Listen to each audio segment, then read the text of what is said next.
Hello, അമ്മ മനസ്സിൻ്റെ പുതിയൊരു കഥയിലേക്ക് എല്ലാവർക്കും സ്വാഗതം. ചാനൽ ആദ്യമായിട്ട് കാണുന്നവരാണെങ്കിൽ ഒന്ന് സബ്സ്ക്രൈബ് ചെയ്തിട്ട് ലൈക്ക് ചെയ്യണേ. അങ്ങനെ ലക്ഷ്മി ദൈവത്തിനോട് വീണ്ടും പ്രാർത്ഥിക്കുകയാണ്. എൻ്റെ രണ്ട് മക്കളെയും, അതായത് ചന്ദ്രികയെയും മലരിനെയും നീ മാത്രമേ ഉള്ളൂ സംരക്ഷിക്കാൻ. കരഞ്ഞുകൊണ്ട് അവർ ദൈവത്തോട് പറയാണ്, മഹേഷ് ചന്ദ്രികയെ കല്യാണം കഴിക്കാൻ വേണ്ടിയിട്ടാണ് തട്ടിക്കൊണ്ടു പോയിരിക്കുന്നത്. ഒരിക്കലും അത് നടക്കാൻ നീ അനുവദിക്കരുത്. ചന്ദ്രികയ്ക്കും മലരിനും ഒരാപത്തും സംഭവിക്കരുത് ദൈവമേ. അവർ ആ വിഗ്രഹത്തിന് മുന്നിൽ പൊട്ടി പൊട്ടി കരയാണ്. അതിനുശേഷം താലത്തിൽ വിളക്ക് കത്തിച്ചതിന് ശേഷം മണിയടിച്ചിട്ട് അവർ പ്രാർത്ഥിക്കുന്നുണ്ട്. അങ്ങനെ ആ ഒരു വിഗ്രഹത്തിന് ഇങ്ങനെ കറങ്ങിക്കൊണ്ടിരിക്കുന്ന സമയത്ത് അവർക്കിങ്ങനെ തലകറങ്ങുന്നത് പോലെ, അതായത് ആ വിഗ്രഹങ്ങളൊക്കെ മങ്ങി മങ്ങി പോകുന്ന പോലെ തോന്നുവാണ്. ലക്ഷ്മിയുടെ കാഴ്ച മങ്ങി മങ്ങി പോകുന്നുണ്ടായിരുന്നു. എന്താ തനിക്ക് ചുറ്റും സംഭവിക്കുന്നതെന്ന് അവർക്ക് മനസ്സിലാവുന്നില്ല. കാരണം 3 ദിവസത്തോളമായി അവർ പച്ചവെള്ളം പോലും കുടിച്ചിട്ട്. ആദ്യം തന്നെ കയ്യിലുണ്ടായിരുന്ന ആ മണി അവിടെ നിലത്ത് വീഴുകയാണ്. പിന്നെ കയ്യിലിരുന്ന താലത്തിൽ നിന്നും തീ ആദ്യം അവിടെ നിലത്തേക്ക് പോകുന്നുണ്ട്. പിന്നെ ആ താലവും ഒക്കെ നിലത്തേക്ക് വീഴുകയാണ്. തീയാണെങ്കിൽ അവിടെ നിലത്ത് കത്തിക്കൊണ്ടിരിക്കുന്നുണ്ട്. പിന്നെയും ഒരു അല്പനേരം കൂടി മാത്രമേ ലക്ഷ്മിക്ക് അവിടെ നിൽക്കാൻ സാധിച്ചിട്ടുണ്ടായിരുന്നുള്ളൂ. അവർ പോലും അറിയാതെ അവർ തലകറങ്ങി താഴെ അവിടെ നിലത്ത് വീഴുകയാണ് ബോധം കെട്ടിട്ട്. അതേസമയം ഇതൊന്നും അറിയാതെ മേഘ മുകളിൽ നിന്ന് സ്റ്റെപ്പ് ഇറങ്ങി താഴേക്ക് വരുന്നുണ്ടായിരുന്നു. അവളിവിടെ പുറത്തേക്ക് പോകാനുള്ള വേഷത്തിലാണ് വരുന്നത്. ആ സമയത്ത് മുത്തശ്ശി ചോദിക്കുന്നുണ്ട് എങ്ങോട്ടേക്കാണ് പോകുന്നതെന്ന്. അപ്പോൾ വളരെയധികം സന്തോഷത്തോടെയാണ് മേഘ സംസാരിക്കുന്നത്. ഞാൻ പുറത്തേക്ക് പോവാണ്. എന്താണെന്ന് വെച്ചാൽ അമ്മ സ്വത്തുക്കളൊക്കെ എനിക്ക് എഴുതി തന്നല്ലോ. ഇപ്പോൾ അതിൻ്റെ അവകാശമൊക്കെ എൻ്റെ പേരിലായിരിക്കല്ലേ. ആ സമയത്ത് ഞാനിങ്ങനെ വെറുതെ ഇരിക്കുക. അതുകൊണ്ട് ക്ലയൻറ്റിനെ കാണാൻ വേണ്ടി പോവുകയാണ്. അച്ഛൻ്റെ സ്വത്തുക്കളെല്ലാം ആരും അറിയാതെ വിൽക്കാൻ വേണ്ടി പോവുകയാണ്. അത് കേട്ടത് മുത്തശ്ശിക്ക് ഒത്തിരി സന്തോഷമായി. അവർ സന്തോഷത്തോടെ തൻ്റെ കൊച്ചുമകളെ അഭിനന്ദിക്കുകയാണ്. അതേസമയം നിലത്ത് വീണിട്ടുണ്ടായിരുന്ന തീ ലക്ഷ്മിയുടെ സാരിയുടെ മുന്താണി കയറി പിടിച്ചിട്ടുണ്ടായിരുന്നു. മെല്ലെ മെല്ലെ അത് സാരിയിലേക്ക് ഇങ്ങനെ പടർന്ന് കയറിക്കൊണ്ടിരിക്കുകയാണ്. ഇതൊന്നും അറിയാതെ ലക്ഷ്മി അവിടെ ബോധം കെട്ട് കിടക്കുന്നുണ്ട്. ആ സമയത്ത് മുത്തശ്ശിയാണെങ്കിൽ മേഘയെ പുകഴ്ത്തിക്കൊണ്ടിരിക്കുകയാണ്. എൻ്റെ കൊച്ചുമകളാന്നുള്ളത് ഓരോ പ്രവൃത്തിയിലൂടെ നീ തെളിയിച്ചുകൊണ്ടിരിക്കുകയാണ്. ഇതുപോലെ കണ്ണിങ്ങിൽ വേണം ഓരോന്ന് ചെയ്യാൻ വേണ്ടിയിട്ട്. സ്വത്ത് വാങ്ങിക്കാൻ വരുന്ന ആള് മഹേന്ദ്രനെ ഒരു തരത്തിലും പരിചയമില്ലാത്ത ആളായിരിക്കണം. അല്ലാത്ത പക്ഷം അയാൾ തന്നെ മഹേന്ദ്രനോട് പോയിട്ട് ഈ കാര്യങ്ങളൊക്കെ പറഞ്ഞു കൊടുക്കും. അപ്പോൾ മേഘയും പറയുന്നുണ്ട്, അതൊക്കെ എനിക്കും അറിയാം മുത്തശ്ശി. അതുകൊണ്ട് ഈ നാട്ടിലുള്ള ആർക്കും തന്നെ ഞാൻ ഈ സ്വത്തുക്കൾ വിൽക്കാൻ ആഗ്രഹിക്കുന്നില്ല. സ്വത്ത് വാങ്ങാൻ പോകുന്നത് ഫോറിൻ കൺട്രീസിലുള്ള ആൾക്കാരാണ്. അത് കേട്ടതും മുത്തശ്ശിക്ക് വല്ലാത്ത സന്തോഷം തോന്നുന്നുണ്ട്. കാരണം മേഘ വളരെയധികം ബുദ്ധിയോടെയാണ് പ്രവർത്തിക്കുന്നതെന്ന് അവർക്ക് മനസ്സിലാവുന്നുണ്ട്. മേഘ പറയുന്നുണ്ട്, ഇതൊക്കെ ഞാൻ ശ്രദ്ധിച്ചോളാം. നിങ്ങൾ ഇതിനെക്കുറിച്ചൊന്നും ആലോചിച്ചിട്ട് ടെൻഷൻ അടിക്കുകയേ വേണ്ട. അതിനുശേഷവും അവർ രണ്ടുപേരും സന്തോഷത്തോടെ സ്വത്തിനെക്കുറിച്ചും വരാൻ പോകുന്ന സൗഭാഗ്യങ്ങളെക്കുറിച്ചൊക്കെ സംസാരിച്ചുകൊണ്ടേയിരിക്കുകയാണ്. ആ സമയം ലക്ഷ്മിയുടെ സാരിയിൽ കയറിയിട്ടുണ്ടായിരുന്ന തീ ഇങ്ങനെ പടർന്ന് കയറിക്കൊണ്ടേയിരിക്കുന്നുണ്ട്. ആ സമയത്താണ് മുത്തശ്ശൻ അതുവഴി കോൾ ചെയ്തിട്ട് വന്നിട്ടുണ്ടായിരുന്നത്. അദ്ദേഹം ആരോടോ സംസാരിക്കുകയാണ്. അതെ, സിദ്ധാർത്ഥും മഹേന്ദ്രനും ഇവിടെ ഇല്ല. അവർ വരാൻ 2-3 ദിവസം ആവും. അങ്ങനെയുള്ള കാര്യങ്ങളൊക്കെ ആരോടോ സംസാരിച്ചിട്ട് ശരി എന്നൊക്കെ പറഞ്ഞ് ഫോൺ കട്ട് ചെയ്തതും അദ്ദേഹം നേരെ കാണുന്നത് അവിടെ ബോധമില്ലാതെ കിടക്കുന്ന ലക്ഷ്മിയാണ്. ലക്ഷ്മിയുടെ അടുത്തേക്ക് ഓടി എത്തുമ്പോഴേക്കും അദ്ദേഹം കാണുന്ന ലക്ഷ്മിയുടെ സാരിയിലെ കൂടി തീ കയറി പിടിക്കുന്നത്. അദ്ദേഹത്തിൻ്റെ ആ ഒരു നിലവിളി ശബ്ദം കേട്ടിട്ടാണ് മുത്തശ്ശിയും മേഘയും എന്താ സംഭവിച്ചതെന്ന് അറിയാൻ വേണ്ടിയിട്ട് അങ്ങോട്ടേക്ക് പോകുന്നത്. അപ്പോൾ അദ്ദേഹം നിലവിളിച്ചുകൊണ്ട് പറയുന്നുണ്ട്, അയ്യോ സാരിയിൽ തീ പിടിച്ചിട്ടല്ലേ, ആരെങ്കിലും ഇങ്ങോട്ടേക്ക് ഓടി വാ. അപ്പോഴേക്കും മേഘയും മുത്തശ്ശി ഓടിയിട്ട് പൂജാമുറിയിൽ എത്തിയിട്ടുണ്ടായിരുന്നു. അയ്യോ മുത്തശ്ശി എന്താ പറ്റിയേ? അപ്പോൾ മുത്തശ്ശൻ പറയുന്നുണ്ട്, മേഘ പോയിട്ട് കുറച്ച് വെള്ളം എടുത്തിട്ട് വാ. മേഘ വേഗം പോയിട്ട് വെള്ളം എടുത്തുകൊണ്ട് വരുന്ന സമയത്തൊക്കെ അവർ രണ്ടുപേരും ലക്ഷ്മിയെ മാറി മാറി വിളിക്കുന്നുണ്ട്. ഇതെങ്ങനെ ലക്ഷ്മിയുടെ സാരി തീ പിടിച്ചെന്നൊക്കെ മുത്തശ്ശി ഇങ്ങനെ ആവലാതിയോടെ പറയുന്നുണ്ട്. പക്ഷേ ലക്ഷ്മിക്ക് ബോധമൊന്നും വരുന്നുണ്ടായിരുന്നില്ല. ആ സമയത്ത് മേഘ വേഗം വെള്ളം കൊണ്ടുവന്നിട്ട് അമ്മയുടെ സാരി പടർന്ന തീയൊക്കെ ആദ്യം കളയാണ്. അതിനുശേഷം വെള്ളം കുറച്ചെടുത്തിട്ട് ലക്ഷ്മിയുടെ മുഖത്തേക്ക് തളിക്കുന്ന സമയത്താണ് അവർക്ക് ബോധം വരുന്നത്. ബോധം തെളിഞ്ഞെങ്കിലും ലക്ഷ്മിക്ക് സ്വയം എഴുന്നേറ്റിരിക്കാനൊന്നും പറ്റുന്നൊരവസ്ഥയായിരുന്നില്ല. കാരണം അവർ വല്ലാതെ ടയേർഡായിരുന്നു. അവരിങ്ങനെ നെറ്റിയിൽ പിടിച്ചുകൊണ്ട് എഴുന്നേൽക്കുന്ന സമയത്ത് മുത്തശ്ശൻ പറയുന്നുണ്ട്, ലക്ഷ്മി നിന്റെ സാരിയിൽ തീ പിടിച്ചു, അതുപോലും മനസ്സിലാകാത്ത അവസ്ഥയിൽ നീ ബോധം കെട്ട് കിടക്കുകയാണല്ലോ മോളെ. എന്താ മോളെ നിനക്ക് പറ്റിയത്? അത് കേട്ടതും ലക്ഷ്മി പറയുന്നുണ്ട്, എന്തോ എനിക്ക് തലചുറ്റുന്ന പോലെ തോന്നിയ അച്ഛാ, അതുകൊണ്ടാണ് പെട്ടെന്ന് ഞാൻ മയങ്ങി വീണത്. അപ്പോൾ മുത്തശ്ശൻ കുറച്ച് ദേഷ്യത്തോടെ പറയുന്നുണ്ട്, പിന്നെ ഭക്ഷണം കഴിക്കാതിരുന്നു കഴിഞ്ഞാൽ ബോധം കെട്ട് വീഴുന്നല്ലേ ചെയ്യുക. അതിനുശേഷം മുത്തശ്ശൻ മേഘയോട് ഡോക്ടർ ഫോൺ ചെയ്തിട്ട് വരുത്തിക്കാൻ പറയുന്നുണ്ട്. അപ്പോഴും ലക്ഷ്മി തടയുകയാണ്, മേഘ അതൊന്നും വേണ്ട. അപ്പം മുത്തശ്ശൻ ദേഷ്യത്തോടെ ലക്ഷ്മിയോട് പറയുന്നുണ്ട്, നീ ഒന്നും മിണ്ടാതിരിക്കുക. എന്നിട്ട് മേഘയോട് വീണ്ടും കോൾ ചെയ്യാൻ വേണ്ടി പറയാണ് ഡോക്ടറെ. അപ്പം മേഘ വേഗം പോയിട്ട് ഡോക്ടർ കോൾ ചെയ്യുന്നുണ്ട്. മേഘ പോയിട്ട് ഡോക്ടറോട് എത്രയും പെട്ടെന്ന് വീട്ടിലേക്ക് വരാൻ പറയുന്നുണ്ട്. അതിനുശേഷം പൂജാമുറിയിൽ വന്നിട്ട് അവരോടായിട്ട് പറയുന്നുണ്ട്, ഡോക്ടർ ഇപ്പം തന്നെ വരും അമ്മ. അതിനിടയിൽ ഞാൻ അമ്മയ്ക്ക് പോയിട്ട് കുറച്ച് ജ്യൂസ് എടുത്തിട്ട് വരാം. മുത്തശ്ശനും അതിനെ സപ്പോർട്ട് ചെയ്യാണ്, ആ വേഗം പോയി ജ്യൂസ് കൊണ്ടുവാ. പക്ഷെ അപ്പോഴും ലക്ഷ്മി തടയുകയാണ്, വേണ്ട മേഘ, ഞാനൊന്നും കഴിക്കില്ല. മേഘ അമ്മയെ തന്നെ നോക്കിക്കൊണ്ടിരിക്കുമ്പോൾ ലക്ഷ്മി പറയുന്നുണ്ട്, ചന്ദ്രികയും മലരും ഈ വീട്ടിൽ കാലെടുത്ത് വെച്ചതിന് ശേഷമല്ലാതെ ഞാനൊരു ഭക്ഷണം പോലും കഴിക്കില്ല. അത് കേട്ടതും മേഘയ്ക്കും മുത്തശ്ശിക്കും മുത്തശ്ശനും ഒക്കെ ദേഷ്യവും സങ്കടവും ഒക്കെ വരുന്നുണ്ടായിരുന്നു. അപ്പോൾ മുത്തശ്ശി മനസ്സിൽ ചിന്തിക്കുന്നുണ്ട്, അയ്യോ ഇവളെയൊന്നും രക്ഷിക്കാൻ തന്നെ പാടില്ല, അങ്ങനെ തന്നെ ആ തീയിൽ കിടന്ന് മരിക്കാൻ വിടുന്നതായിരുന്നു നല്ലത്. അവർക്ക് വല്ലാത്ത ദേഷ്യം തോന്നുന്നുണ്ടായിരുന്നു ലക്ഷ്മിയോട്. ആ സമയത്ത് ശ്രീലങ്കയിലാണെങ്കിൽ മലരെ താമസിപ്പിച്ച ആ വീടിനകത്തേക്ക് സിദ്ധു കയറിയിട്ടുണ്ടായിരുന്നു. സിദ്ധു കയറിയ സമയത്ത് അവിടെ രണ്ടുപേരിരുന്ന് മദ്യപിക്കുകയാണ്. സിദ്ധുവിനെ കണ്ടപ്പോൾ തന്നെ അവർ ചാടി എഴുന്നേറ്റ് ചോദിക്കുന്നുണ്ട്, നീ ആരാ, നീ എങ്ങനെ ഉള്ളിലേക്ക് വന്നേന്നൊക്കെ. അപ്പോൾ സിദ്ധാർത്ഥം കുറച്ച് ദേഷ്യത്തോടാണ് അവരോട് സംസാരിക്കുന്നത്. ആ കുഞ്ഞിനെ നിങ്ങൾക്ക് എവിടെയാണ് തട്ടിക്കൊണ്ട് പോയിരിക്കുന്നതെന്നൊക്കെ ചോദിക്കുമ്പോൾ അവർ തിരിച്ചു പറയുന്നുണ്ട്, ഓ കുഞ്ഞിനെ തേടി വന്നതാണോ, മര്യാദയ്ക്ക് ഇവിടുന്ന് ഇറങ്ങിപ്പോയിക്കോ, ഇല്ലെങ്കിൽ നിന്നെ ഈ കാട്ടിൻ്റെ ഉള്ളിൽ തന്നെ വെട്ടി അരിഞ്ഞ് ശവാക്കിയിട്ടിടും, മര്യാദയ്ക്ക് ഇവിടുന്ന് ഇറങ്ങിപ്പോയിക്കോ. അവർ സിദ്ധാർത്ഥിനെ ഭീഷണിപ്പെടുത്തുമ്പോൾ സിദ്ധാർത്ഥം തിരിച്ചു പറയുന്നുണ്ട്, മര്യാദയ്ക്ക് ആ കുട്ടിയെ തിരിച്ച് എൻ്റെ കൈകളിൽ തന്നെ ഏൽപ്പിച്ചോ, ഇല്ലെങ്കിൽ നിങ്ങൾ രണ്ടുപേരും പോലീസിൻ്റെ കസ്റ്റഡിയിലാവും. അത് കേട്ടത് അവർ രണ്ടുപേരും സിദ്ധാർത്ഥിനെ പരിഹസിച്ചിരിക്കുകയാണ്. എന്നിട്ട് പറയുന്നുണ്ട്, ഞങ്ങളുടെ നാട്ടിൽ വന്നിട്ട് ഞങ്ങളെ തന്നെ ഭീഷണിപ്പെടുത്തുന്നോ. അപ്പോഴേക്കും മൂന്നാമതൊരുത്തം വന്നിട്ട് സിദ്ധാർത്ഥ് കാണാതെ അവൻ്റെ പിന്നിൽ നിന്ന് അവനെ തല്ലുകയാണ് വടിവെച്ചിട്ട്. അപ്പോൾ പെട്ടെന്ന് കിട്ടിയ തല്ലായതുകൊണ്ട് തന്നെ സിദ്ധാർത്ഥ് അവിടെ വീണിട്ടുണ്ടായിരുന്നു. പെട്ടെന്ന് എന്താ ചെയ്യേണ്ടത് സിദ്ധാർത്ഥിന് മനസ്സിലായില്ല. പക്ഷെ പിന്നെയാണ് അടുത്ത് നിൽക്കുന്ന കുറേ പൊടികളൊക്കെ അവൻ കാണുന്നത്. ആ പൊടിയെടുത്തിട്ട് അവൻ ആ 3 ഗുണ്ടകളുടെ കണ്ണിലേക്ക് ഇടുകയാണ്.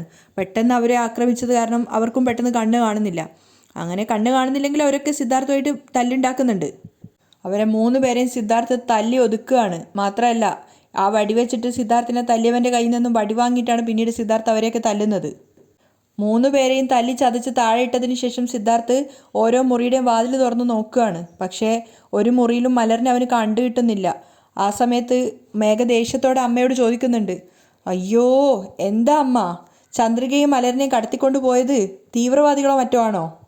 അവളുടെ ഭർത്താവല്ലേ അവളെ കൂട്ടിയിട്ട് പോയിട്ടുള്ളത്, അതിനെന്തിനാ അമ്മ ഇത്രയേറെ ഭയപ്പെടുന്നത്? മേഘ വല്ലാത്ത ദേഷ്യത്തോടെയാണ് സംസാരിക്കുന്നത്. എന്തിനാ അവരെ ഇങ്ങോട്ടേക്ക് കൊണ്ടുവരണമെന്ന് ആഗ്രഹിക്കുന്നേ? അപ്പോൾ കരഞ്ഞുകൊണ്ട് ലക്ഷ്മി പറയുന്നുണ്ട്, അങ്ങനെയല്ല മേഘ, ചന്ദ്രിക പാവാണ്. മഹേഷ് ശരിക്കും നല്ലൊരു സ്വഭാവമുള്ള വ്യക്തിയല്ല. അവൻ അവളുടെ കൂടെ ജീവിക്കണമെന്ന് വിചാരിച്ചിട്ടല്ല അവളെ കൂട്ടിക്കൊണ്ടു പോയിരിക്കുന്നത്, അവളെ കഷ്ടപ്പെടുത്തണമെന്ന് വിചാരിച്ചിട്ടാ. അതിന് മറുപടിയൊന്നും പറയുന്നില്ലെങ്കിലും മേഘയ്ക്ക് അറിയായിരുന്നു അത് സത്യമാണെന്നുള്ളത്. അപ്പോൾ ലക്ഷ്മി കരഞ്ഞുകൊണ്ട് പറയുന്നുണ്ട്, ചന്ദ്രികയെയും മലരിനെയും അവൻ വല്ലാതെ ഉപദ്രവിക്കും. അപ്പോൾ മുത്തശ്ശി പറയാണ്, മേഘയ്ക്കാണ് ഇങ്ങനെയൊന്ന് സംഭവിച്ചിട്ട് അതിനാണ് നീ ഇങ്ങനെ കഷ്ടപ്പെടുന്നതെങ്കിൽ കുഴപ്പമില്ലായിരുന്നു. ഒരു ചന്ദ്രികയ്ക്കും മലരിനും വേണ്ടിയിട്ട് നീ ഇത്രയേറെ വിഷമിക്കുന്നത് എന്തിനാണെന്ന് എനിക്ക് മനസ്സിലാവാത്തത്.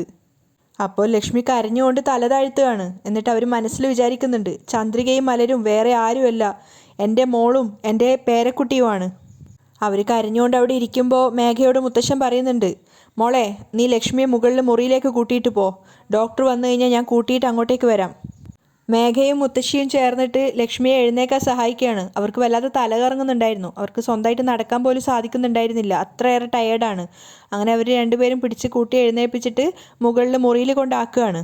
കട്ടിലിൽ കൊണ്ടുചെന്ന് ഇരുത്തിയതിന് ശേഷം മുത്തശ്ശി വീണ്ടും സ്നേഹത്തോടെ ആയിട്ട് പറയുന്നുണ്ട്, എന്തെങ്കിലും കഴിക്കുമോളെ.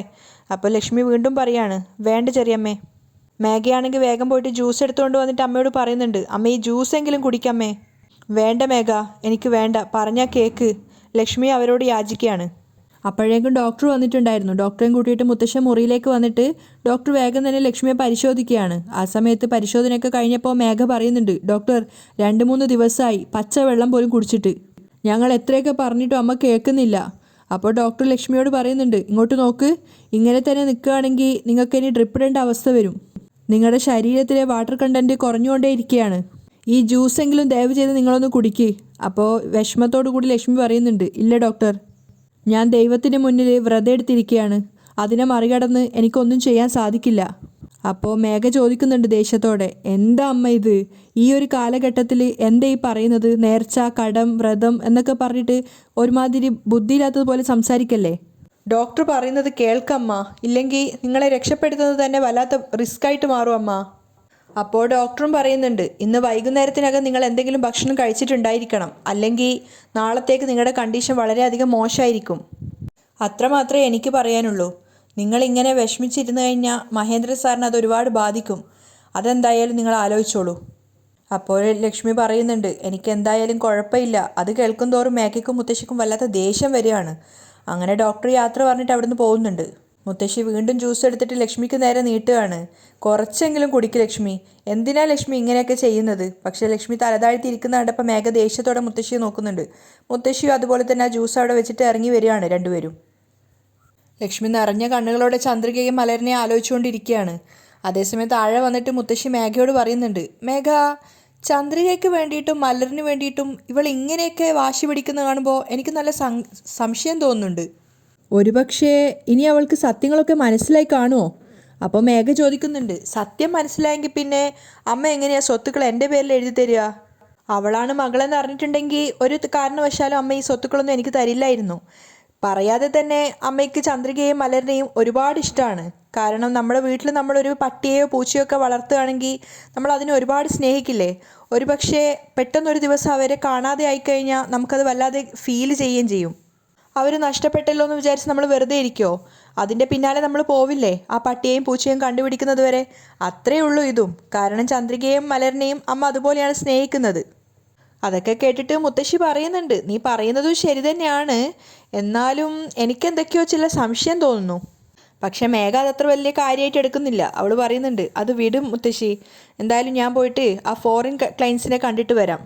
അവൾ അവിടുന്ന് പോയിട്ടുണ്ടെങ്കിലും മുത്തശ്ശിക്ക് നല്ല സംശയം ഉണ്ടായിരുന്നു ലക്ഷ്മി കാര്യങ്ങളും സത്യങ്ങളൊക്കെ മനസ്സിലാക്കിയോ എന്ന് വിചാരിച്ചിട്ട്. അതേസമയം ഓരോ മുറിയുടെയും വാതിൽ തള്ളി തള്ളി തുറന്ന് പോവുകയാണ് സിദ്ധാർത്ഥ്. പക്ഷെ ഒരു മുറിയിലും മലറിനെ കണ്ടുപിടിക്കാൻ പറ്റുന്നില്ല. അവസാനം പൂട്ടിയിട്ടൊരു വാതിൽ ചവിട്ടി അകത്തേക്ക് തുറക്കുന്ന സമയത്ത് മലർ അവിടെ ബോധമില്ലാതെ കിടക്കുകയാണ്. അത് കണ്ടത് സിദ്ധാർത്ഥ് വല്ലാതെ ഷോക്കാവുകയാണ്. കാരണം അവന് സഹിക്കാൻ പറ്റുന്നില്ല മലരങ്ങനെ ബോധമില്ലാതെ കിടക്കുന്ന കണ്ടപ്പോൾ. അവൻ സ്നേഹത്തോടെ പോയിട്ട് മലറിനെ ചേർത്ത് പിടിച്ചിട്ട് ഒരുപാട് വിളിക്കുന്നുണ്ട്. പക്ഷേ മലറിന് ബോധമില്ല. അതിനുശേഷം തിരിച്ചു വന്നിട്ട് അവർ മദ്യപിച്ചുകൊണ്ടിരുന്നിടത്തുണ്ടായിരുന്ന ഒരു കുപ്പിയിലുള്ള വെള്ളം എടുക്കുകയാണ്, നോർമൽ വാട്ടർ. എന്നിട്ട് വീണ്ടും തിരിച്ചു വന്നിട്ട് മലറിൻ്റെ മുഖത്ത് അത് കുടയുകയും അതുപോലെ തന്നെ അവളെ എഴുന്നേൽപ്പിക്കാൻ ശ്രമിക്കുകയും ചെയ്യുന്നുണ്ട്. മലരാണെങ്കിൽ ബോധം വന്ന ഉടനെ തന്നെ വീണ്ടും നേരത്തെ ചോദിച്ച പോലെ തന്നെ വെള്ളം വെള്ളം വെള്ളം എന്ന് പറഞ്ഞുകൊണ്ടിരിക്കുകയാണ്. കാരണം ദാഹിച്ചാണ് നേരത്തെ അവൾ ബോധമില്ലാതെ പോയത്. അപ്പോൾ സിദ്ധാർത്ഥ് വേഗം തൻ്റെ കയ്യിലിരുന്ന കുപ്പിയിലെ വെള്ളം മലറിൻ്റെ വായിൽ വെച്ചു കൊടുക്കുകയാണ്. അവൾ വെള്ളം അത്രയും ഫാസ്റ്റായിട്ട് കുടിക്കുകയാണ്. കാരണം അത്രയും നേരം ദാഹിച്ച് നിന്നിട്ടുണ്ടായിരുന്ന ഒരു കുട്ടിയുടെ ആ ഒരു വെപ്രാളത്തോടു കൂടിയാണ് അവൾ വെള്ളം കുടിക്കുന്നത്. അത് കണ്ടിട്ട് സിദ്ധാർത്ഥിന് വല്ലാത്ത സഹതാപം തോന്നുകയാണ്. കാരണം ഭക്ഷണമൊന്നും കിട്ടാതെയാണ് അവൾ അതിൻ്റെ അകത്ത് കിടന്നതെന്നുള്ളത് അവന് പെട്ടെന്ന് തന്നെ മനസ്സിലാവുന്നുണ്ട്. വെള്ളം കുടിച്ചതിന് ശേഷം മലർ പൊട്ടി കരഞ്ഞിട്ട് സിദ്ധാർത്ഥിൻ്റെ അടുത്തേക്ക് വരികയാണ്. സിദ്ധാർത്ഥാണെങ്കിൽ അവളെ ചേർത്ത് പിടിച്ചിട്ട് അവളെ ആശ്വസിപ്പിക്കുന്നുമുണ്ട്. സിദ്ധു വന്നില്ലേ, ഇനി എൻ്റെ മോക്കൊന്നും സംഭവിക്കില്ല. ആദ്യം തന്നെ നമ്മൾ ഇവിടുന്ന് രക്ഷപ്പെട്ടു പോകണം. നീ ഒന്നുകൊണ്ട് പേടിക്കേണ്ട, ഒന്നുകൊണ്ട് എൻ്റെ മോള് ഭയപ്പെടരുത് കേട്ടോ. നീ കുഴപ്പമില്ലല്ലോ, ഓക്കെ അല്ലേ എന്നൊക്കെ പറയുമ്പോൾ മലർ പറയുന്നുണ്ട് അങ്ങനെ അവളെയും എടുത്തിട്ട് സിദ്ധാർത്ഥ ആ കാട്ടിൻ്റെ ഉള്ളിൽ കൂടി ഓടുകയാണ്. ഒരുപാട് ദൂരം അവൻ ഓടി. പക്ഷേ അതൊരു വലിയൊരു കാടായതുകൊണ്ട് തന്നെ അവന് പെട്ടെന്നൊന്നും പുറത്ത് കിടക്കാൻ സാധിക്കുന്നില്ല. ആ സമയം കൊണ്ട് മലറിനെ പൂട്ടിയിട്ടായിരുന്ന ആ വീട്ടിൽ വേറെയും ഗുണ്ടകളൊക്കെ വന്നിട്ടുണ്ടായിരുന്നു. അവിടെ ഉണ്ടായിരുന്ന ഗുണ്ടകളെ തല്ലി നിലത്തിട്ട് കണ്ടപ്പോൾ തന്നെ അവർക്ക് കാര്യം മനസ്സിലാവുകയാണ്.